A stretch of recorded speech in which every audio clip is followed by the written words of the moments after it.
The idea of an advanced ancient civilization has fascinated people from all walks of life for centuries. Many wonder if such a civilization could have existed on Earth in the distant past. If it did, wouldn't there be some physical evidence of their legacy that we could see and touch today? The answer to this question is a resounding yes. The evidence of this civilization exists worldwide in the form of ancient texts, myths, and ruins. These artifacts offer a glimpse into the past and provide clues to help us piece together the story of humanity's lost history. The existence of megalithic structures dating back to the end of the Ice Age is one of the most intriguing pieces of evidence of an advanced civilization. These awe-inspiring structures, such as the pyramids of Giza, the temples of Baalbek, the docks of Tiwanaku, and many others, are comprised of massive stones that were transported across vast distances and erected using highly sophisticated engineering methods. The creation of megalithic structures in ancient times was a remarkable feat that required an unparalleled level of knowledge and skills not typically associated with primitive hunter-gatherer societies. Furthermore, the techniques and methodologies involved in their construction are incredibly complex, and it is doubtful that such knowledge could have been acquired independently by these societies. Therefore, it is believed that this knowledge must have been passed down from an earlier, more advanced civilization that was ultimately destroyed by the catastrophic events that occurred at the end of the Ice Age. Over the years, numerous books have been written on this intriguing subject, each presenting a unique perspective on the who, when, and why behind these structures. South Africa is a country that boasts a fascinating and diverse history that spans several millennia. Despite this, it is often overlooked when it comes to the search for an advanced ancient civilization. The region has been inhabited by various groups of people for thousands of years. Approximately 100,000 years ago, modern humans migrated to the southernmost tip of Africa. This region would become a crucial hub for the evolution and development of our species. Over the millennia, various groups of people established themselves in this land, each leaving their unique imprint on its culture and history. Among these groups, the San people, also known as Bushmen, stand out as the oldest surviving inhabitants of South Africa. Afterward, Bantu-speaking communities embarked on a migration towards the South African region, thereby introducing and establishing a thriving agriculture-based economy along with the art of ironworking. These groups eventually went on to establish several influential kingdoms within the area, such as the Zulu and Xhosa, which played a crucial role in shaping the country's prosperous and diverse history. However, recent discoveries in the region suggest that the human history of this territory might be much older than previously believed. These findings do not just slightly adjust the timeline by a few thousand years. They have the potential to extend it by hundreds of thousands of years. The scale of these discoveries is significant, and they could revolutionize our understanding of the past. South Africa has a rich history filled with intriguing and enigmatic events that have captivated the interest of many.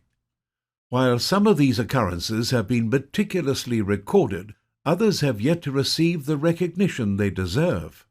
There are fascinating tales that suggest that South Africa might have been home to a dominant group of extraterrestrial entities in the past. According to these accounts, these beings left a clear and undeniable impression on the South African area during ancient times. Zecharia Sitchin's research and writing during the 1970s and 80s were heavily influenced by this particular theory. Sitchin was a well-known author, famous for his Earth Chronicle series, which included books such as The 12th Planet, The Wars of Gods and Men, and The Lost Realms. The books provided a detailed account of the activities of the Anunnaki, a highly advanced group of deities. According to ancient legends, this group of beings was believed to have originated from a planet called Nibiru. This planet is said to have a unique elongated orbit that brings it relatively close to Earth every 3,600 years. For many years, the idea of the Anunnaki has intrigued both experts and researchers alike. As per the ancient Sumerian texts, the Anunnaki were believed to be the creators of the human race. They accomplished this by blending their DNA with that of early hominids.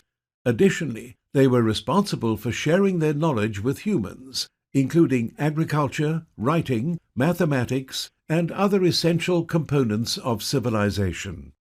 Some theorists propose the idea that these beings were not just a myth, but actually existed and even visited Earth at some point in our history. Specifically, there are claims that the Anunnaki may have had a presence in South Africa.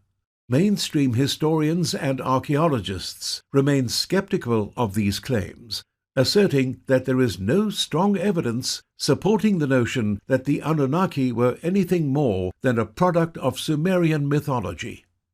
The claims made by some researchers about the origins of human civilization have long been a subject of debate.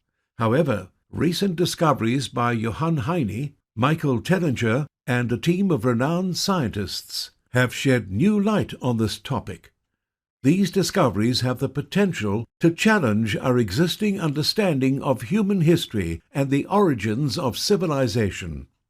Back in 2003, while flying over the picturesque village of Kaapsehoop in Mpumalanga, South Africa, pilot Johann Heine stumbled upon a fascinating sight, an unusual arrangement of stones positioned in a circular formation on the edge of a cliff. Intrigued by the strange discovery, he landed his plane and made his way up to the site, where he was met with an impressive collection of standing stones meticulously placed in an intricate pattern. He may not have known it then, but Heine had rediscovered a unique site called Adam's Calendar. The site is a standing stone circle stretching over 30 meters wide. It operates perfectly as a calendar, even today, by following the shadow of the setting sun. When Heine stumbled upon this circle, he was captivated and spent the next 2 decades of his life researching its history and significance. During this time, he collaborated with researcher Michael Tellinger to uncover the secrets of the site. Perched atop a lofty hill, the site commands a breathtaking panorama of the surrounding landscape. The arrangement of stones bears witness to an ingenious design that ensured an unimpeded line of sight to the horizon. The stones are not haphazardly strewn about, but instead arranged in a meticulous pattern that corresponds precisely with the movements of the sun, moon, and stars, attesting to an advanced knowledge of astronomy and mathematics.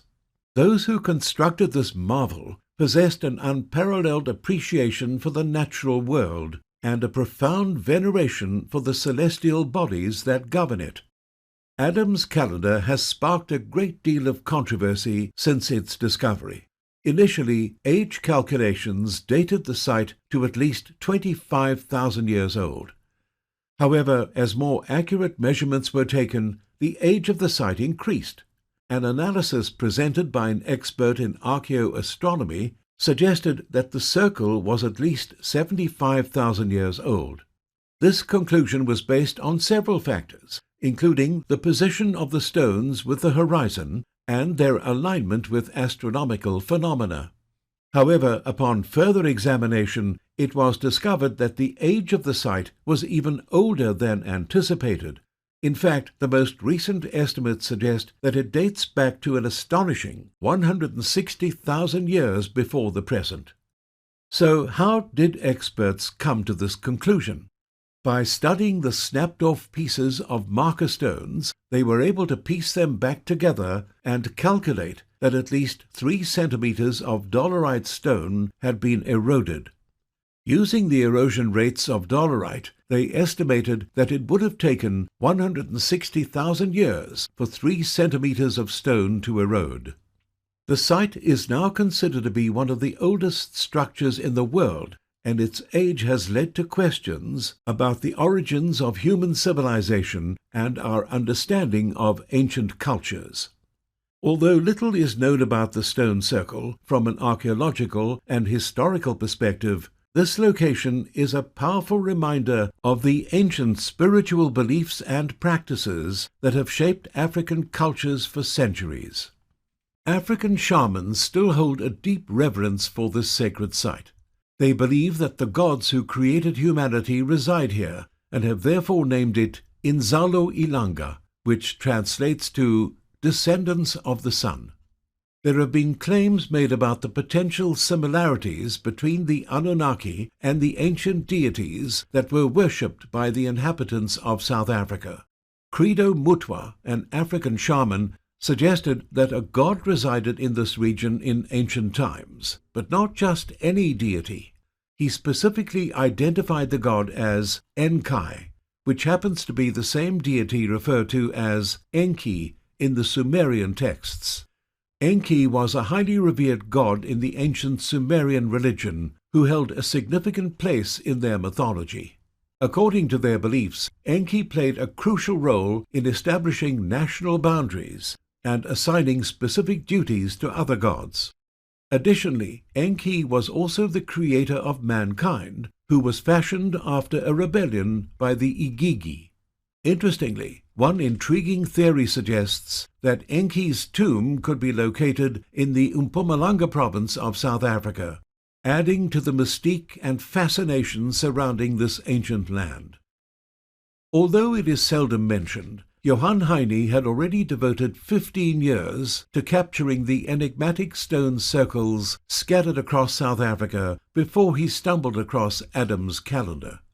Even more intriguing is the fact that his further investigations revealed that these ancient stone circle formations were not restricted to South Africa's borders, but rather they were widespread across the subcontinent, spanning Mozambique, Botswana, and Zimbabwe in enormous clusters. In the province of Mpumalanga, Heine found a mysterious and ancient stone circle complex that stretches over a vast area of approximately 60 square kilometers. This complex links together several towns and cities, including Leidenburg, Dalstroom, Badplaats, Carolina, Machadodorp, Nelspruit, and Watervalboven, forming a massive network of interconnected structures and stones. To put its size into perspective, this complex is larger than the entire island of Cuba. Yet, despite its enormous size, the purpose and history of this enigmatic complex remain shrouded in mystery, leaving many to wonder about its true origins and significance. Heine was fascinated by the ancient ruins and felt compelled to seek the opinions of experts. However, when he consulted with them, he was informed that the ruins were merely the remnants of a cattle kraal, or enclosure, that had been constructed by the Bantu tribes during their 14th century migration from the north. Despite this explanation, the structures in question are vastly different from any known Bantu cattle kraal designs, leaving Heine with more questions than answers. Traditionally, cattle kraals are constructed using thorny shrubs arranged in a circular formation with a single gateway for entry and exit. However, these documented by Heine appear to be made entirely out of stone and lack any kind of entrance or gateway. This is supported by a research study conducted in 1939 by the University of Bloemfontein, which discovered that a significant number of the oldest structures lacked an entrance. This has led experts to question that if they were constructed for cattle, how could they be successfully herded into such a structure without any access point? From a bird's-eye perspective, one can truly appreciate the complexity of the patterns formed by the arrangement of these stones. It is evident that this was not the result of haphazard or arbitrary placement, but instead a meticulously planned and carefully executed design. It is estimated that there are about 20,000 ancient stone circles that have been discovered to date. These stone structures hold a great deal of historical and archaeological significance. However, a vast number of these structures have been completely eroded or buried under soil and sand, making it difficult for us to witness their true magnificence. In recent times, Michael Tellinger has postulated that the actual number of these ancient stone circles could be much larger, possibly closer to 100,000. It's quite intriguing how each circular structure appears to have been crafted with a distinct purpose in mind. What's even more peculiar is that no two are identical, as if each one was designed with a unique vision.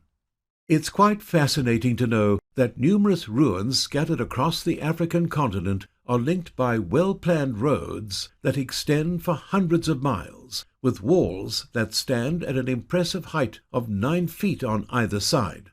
The positioning of these ancient road sections indicates that they were once continuous and spanned from the coast of Mozambique to Botswana, and perhaps even beyond. Historically, it's believed that the wheel was first introduced to this part of the world by Portuguese explorers who arrived in the 1400s. However, this raises an interesting question. If this is indeed true, why did the ancient builders require a road before the discovery of the wheel? This paradoxical situation has puzzled historians and archaeologists for years, and continues to be a subject of speculation and research. Incidentally, when the Portuguese explorers reached South Africa, they stumbled upon the circular ruins and were intrigued by their unusual design. They asked the local Bantu people about the origins of these ruins, hoping to gain some insight into the history of the area.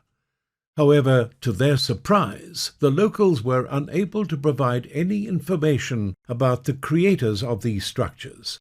One wonders about the amount of effort that was put into creating the intricate network of stone circles that can be found in southern Africa. To give you an idea of the magnitude of this construction project, it has been estimated that the builders required over 500 million stones to construct just a small portion of the ruins. Each stone weighed around 30 kilograms on average, which makes their task even more impressive.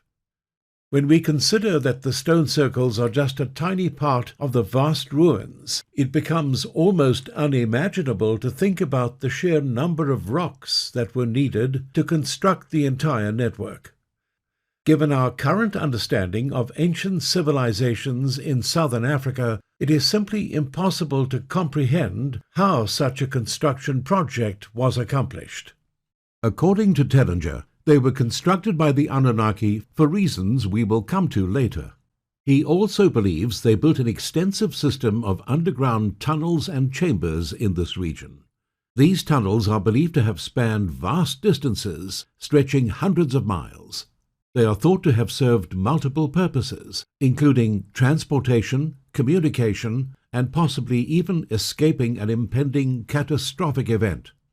According to some researchers, these tunnels were constructed using sophisticated engineering methodologies. They may have concealed secret chambers and facilities that could have been utilized for conducting cutting-edge scientific experiments and research. The unearthing of the stone circles is an immensely significant discovery. These ancient structures provide evidence of a highly advanced civilization that existed here long before the arrival of European colonizers. The discovery challenges the traditional view of African history as primitive and raises crucial questions about the interactions between ancient cultures. In the subsequent discussion, we'll delve deeper into the possible uses and significance of these stone circles, providing a detailed account of their function and importance. If the Anunnaki had indeed visited South Africa in prehistoric times, why did they choose this ancient land? What could have been the purpose of their arrival? Did they have a specific objective in mind? It's natural to wonder if they were on a quest to find something significant, or if there was a particular reason that drew them to this part of the world. The region is renowned for its most precious treasure, gold. South Africa is the world's top producer of gold, boasting the largest concentration of this valuable metal found anywhere on the planet. The significance of gold as a chemical element has been undeniable throughout human history, and has even driven some individuals to obsession. According to Tellinger, this area might have played a pivotal role in shaping humanity's infatuation with this alluring mineral. Tellinger suggests that Anunnaki came to Earth with an important assignment. They needed to create a fine mist of gold particles to reflect sunlight and cool the atmosphere on their home planet, Nibiru. To achieve this, they required a vast amount of gold which they found on Earth. Tellinger believes that the Anunnaki came to South Africa specifically for this reason and spent thousands of years digging for gold. They extracted large deposits of gold long before humans even knew how to mine precious metals. The evidence supporting this theory is overwhelming, as over 2,000 ancient gold mines have been discovered in this area in the last 500 years alone. Tellinger's findings align with Sitchin's interpretation of cuneiform texts. He says that gold production in the Persian Gulf had declined to such a degree that it was no longer a viable option. As a result, the decision was made to explore other avenues for this vital resource, and they turned to mining in southern Africa. This mission was led by none other than Enki. As mentioned earlier, Enki later became known as Enkai among the indigenous tribes of South Africa. During the 1970s, the Anglo-American Corporation, the most prominent mining corporation in the country, commissioned archaeologists to explore the area for signs of ancient mines. The findings, which were published soon after, revealed the existence of vast mining areas with shafts that reached depths of up to 50 feet in various locations in South Africa and Swaziland. These discoveries provided further evidence of ancient gold mining in the region and shed light on the methods used by early miners to extract the precious metal. The presence of charcoal remains and tools at the Swaziland site provided clues about the lifestyles and activities of early human communities. However, researchers were stunned by the age of the discoveries, which indicated that humans had inhabited the region as far back as 35,000, 46,000, and 60,000 BC. In light of these findings, an international team of scientists arrived in South Africa in September 1988 to investigate further and gain a better understanding of human history in Zululand and Swaziland. Through the application of advanced dating methods, scientific investigations have revealed that human habitation can be traced back as far as 115,000 years. In addition to this remarkable discovery, the researchers also uncovered persuasive evidence indicating the utilization of cutting-edge mining technology throughout much of the period following 100,000 BC. Tellinger has emphasized the significance of these discoveries, which, in his opinion, clearly reveal how an advanced civilization extracted enormous quantities of gold from the region even before the emergence of modern civilizations. The oldest mines of Monotapa in southern Zimbabwe have been a subject of fascination for many, and the legends surrounding them are equally intriguing. According to Zulu folklore, these mines were operated by artificially produced humans created by the first people. The legends also describe an epic battle that took place in the mines, where the slaves fought against the ape-man. It is said that this battle was triggered by the appearance of a great war star in the sky, which added to the already tense situation. The scenario of humans being artificially created to work as miners for their overseers in search of gold bears a striking resemblance to the accounts from Sumerian texts that humans were engineered for this very purpose. Furthermore, the mention of a war star may indicate the possible existence of Nibiru, the enigmatic home planet of the Anunnaki. According to the analysis of ancient Sumerian texts by Zechariah Sitchin, the Anunnaki are thought to have decided to stop their gold mining operations in South Africa. As a part of this decision, it was also agreed upon that the human population would be wiped out by a massive flood, which was likely caused by the nearing of planet Nibiru. However, Enki, one of the principal deities, took pity on a human named Ziusudra and warned him of a coming flood. Enki instructed Ziusudra to build a boat to save himself, his family, and various animals from the impending disaster. Across cultures and religions worldwide, flood myths are a recurrent theme that speaks to the profound significance and lasting impact of these tales on the human psyche. These myths usually recount a devastating deluge that engulfs and destroys most, if not all, of humanity, leaving only a small group of survivors to rebuild society from scratch. The tale of Noah's Ark has been a popular subject of discussion for many years, as it is considered one of the most renowned flood myths that have been passed down through generations. The Epic of Gilgamesh, an ancient Mesopotamian poem, also narrates a similar story of a great flood sent by the gods to destroy humanity. Furthermore, Hindu mythology tells the story of the god Vishnu, who takes the form of a fish to warn the righteous king Manu of an impending flood that will wipe out all life on earth. According to the Mayan version of the Great Flood, humans had become so loud and disrespectful that the gods decided to unleash a catastrophic flood to wipe them out. In Chinese mythology, a hero named Yu was entrusted with the task of controlling the floodwaters by constructing intricate canals and channels to direct the water away from populated areas. The Zulu people's Great Deluge is a tale of a colossal flood that covered the entire earth, compelling both humans and animals to take refuge on a mountaintop until the waters subsided. These narratives have been passed down through generations, and many of them bear striking similarities, despite the significant geographical distances between them. From the ancient Greeks to Native Americans and Australian Aborigines, these parallel tales raise thought-provoking questions. Are we to dismiss them as mere coincidence, or should we contemplate the possibility that these stories are rooted in actual events that might have taken place in the distant past? Let's delve deeper into why these stone circles were created.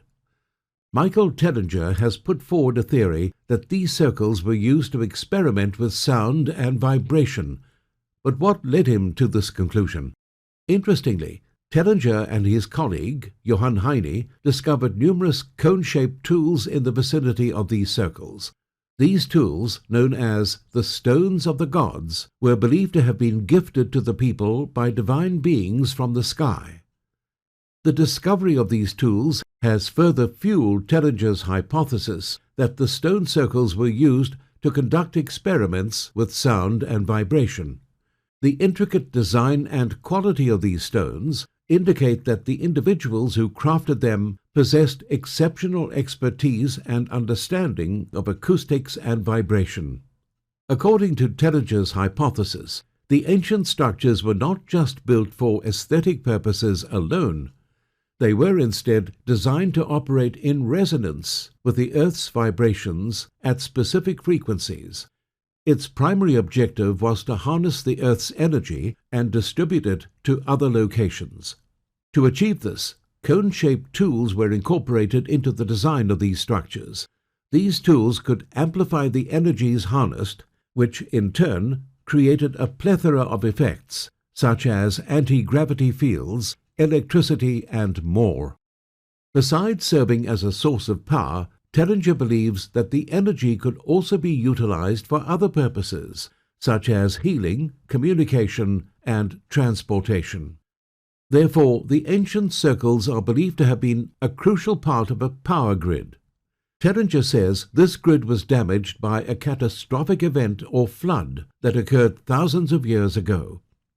This is undoubtedly the Great Flood mentioned in texts and myths around the world. Evidence of this cataclysmic flood can be found all over the ruins of South Africa in the form of mud and silt layers. Each stone circle can generate electromagnetic energy that can disrupt electronic gadgets. Tellinger conducted a study to validate this theory. He invited scientists to approach the stone circles with their GPS devices to determine if they would still function. However, the devices ceased to work as soon as they came close to the stone circles. This experiment provided concrete evidence of the electromagnetic energy that stone circles can produce. Tellinger's research has extended to other megalithic structures, such as Stonehenge and the Great Pyramids of Giza. He believes that these structures were also intentionally built to harness and amplify the Earth's natural energy fields by utilizing the principle of resonance. However, it's worth noting that despite extensive exploration, no other place on Earth possesses sound frequencies as high as those found at Adam's calendar. Tellinger proposed a theory that everything in the universe is composed of energy and vibration. This includes not just the physical matter around us, but also the intangible elements of our world, such as thoughts, emotions, and consciousness itself. When two objects or systems vibrate at the same frequency, they are said to be in resonance. This can lead to a variety of phenomena such as the transfer of energy between them or the amplification of their vibrations. In essence, resonance is a fundamental principle that governs the behavior of all matter and energy in the universe. Tellinger states that resonance holds a vital position in shaping and sustaining the physical reality around us. He puts forth the idea that the universe is essentially a massive symphony of vibrations, where every object and system adds its distinct frequency to the overall melody. This notion bears resemblance to the ancient concept of the music of the spheres, which has been explored by multiple spiritual and philosophical schools of thought throughout history. Through his extensive research, he has discovered that specific sound frequencies have the potential to significantly influence our physical and emotional well-being. According to Tellinger, we can achieve greater health and happiness by harnessing the power of these frequencies. Tellinger has also explored the potential of the cymoscope, a device that employs sound waves to create complex patterns in water. He believes that these patterns hold significant information about the fundamental makeup of the cosmos, and that by deciphering them, we can gain a deeper understanding of our existence and place in the universe. Through his experiments, Tellinger hopes to uncover new insights into the mysteries of our world, and ultimately contribute to our collective knowledge and understanding of the universe. The efforts of Tellinger and Heine in bringing to light the ruins of ancient African civilizations have been invaluable. Unfortunately, their theories challenge our existing assumptions about early societies, which explains why these ruins have been largely overlooked for so long. Nonetheless, the significance of these discoveries cannot be overstated, as they provide a rare glimpse into the rich and complex history of South Africa and its surrounding regions. The present-day Adam's calendar, which is now popularly recognized as Enki's calendar, serves as a poignant reminder of an extinct civilization that had once thrived in South Africa. This civilization erected numerous circular stone ruins, ancient thoroughfares, agricultural terraces, and gold mines that stand to this day as a testament to their advanced engineering skills and creative ingenuity. They were known for their sun worship and exquisite rock sculpting skills, which allowed them to create intricate figures out of the toughest rocks.